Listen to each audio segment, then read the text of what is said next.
이 목사의 5분 5분 골로새서 2장 2절부터 9절까지입니다. 골로새서 3장부터 사도는 그리스도인은 어떻게 살아야 하는가에 대해 말을 해오고 있습니다. 위의 것을 찾고 땅의 것을 생각하지 말라. 옛사람의 더러운 옷을 벗고 새사람의 깨끗한 옷을 입으라. 사도는 그것이 어떤 것인지 구체적인 내용을 담아 편지를 적었습니다. 오늘 본문에서 사도는 성도의 마땅한 삶이 기도에 있다는 것을 덧붙입니다. 사도는 골로새 교회 성도들에게 기도를 계속하라고 당부하고 있죠. 단번에 되는 그리스도인의 삶이란 없습니다. 복음을 듣고 예수를 믿었죠. 그리스도인의 삶이 시작된 겁니다. 시작은 끝을 향해 갑니다. 그리스도인의 삶이란 시작한 믿음으로 끝을 향해 가는 과정이고 또 여정입니다. 믿음의 여정은 만만치 않습니다. 골로새 교회는 사도가 칭찬을 아끼지 않는 좋은 교회였지만 아무리 좋은 교회여도 위기가 닥칩니다. 아무리 좋은 믿음을 가진 성도라 해도 믿음의 여정에는 위기가 찾아옵니다. 우는 사자와 같이 산길자를 찾아다니는 대적이 있기 때문이죠. 골로새 교회를 무너뜨리려는 외부적인 대적은 거짓 교사들이었고 내부적인 대적은 땅의 것, 옛사람이었습니다. 이러한 것들에 무너지지 않고 믿음을 지키려면 기도를 계속 해야 합니다. 사도는 기도에 깨어 있으라고도 당부를 하고 있죠. 그리스도인들은 기도를 계속 해야 합니다. 우리의 믿음이 단번에 이루어지지 않기 때문이죠. 계속의 기도란 한 가지 말만 되풀이하는 중언부언의 기도가 아닙니다. 기도를 계속하되 깨어 드리는 기도를 계속해야 합니다. 특별히 사도는 기도에 감사함으로 깨어 있으라고 말합니다.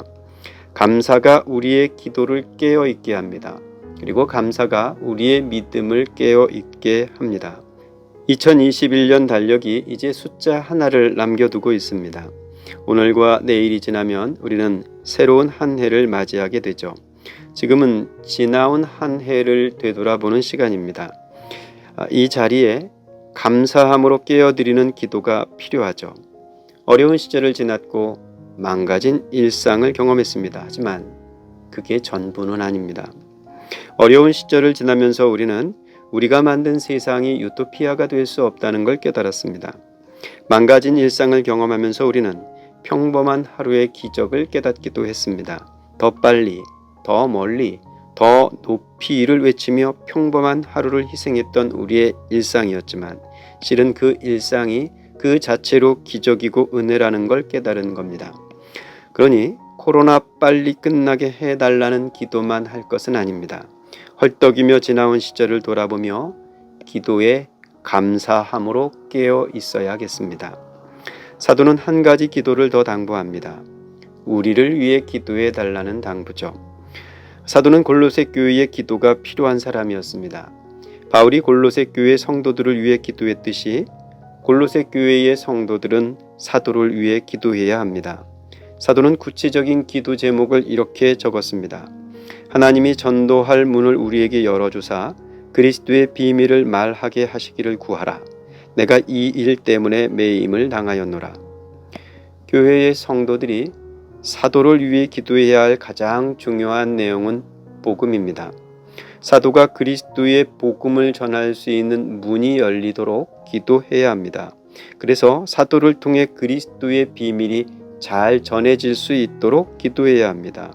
그 일로 사도가 매임을 당하였지만 그 매임이 사도의 입을 막지 못하도록 기도해야 합니다. 새로운 한 해를 맞으며 지체들을 위해 못다한 기도를 채워가겠습니다. 목사로서 성도와 교회를 위해 힘써 기도드리겠습니다. 여러분들도 목사를 위해 힘써 기도해 주십시오. 바른 복음 전하는 목사가 되도록 우리 교회 성도들에게 허튼 소리 말고 그리스도의 비밀을 제대로 전하는 목사가 되게 해 달라고 기도를 부탁드립니다.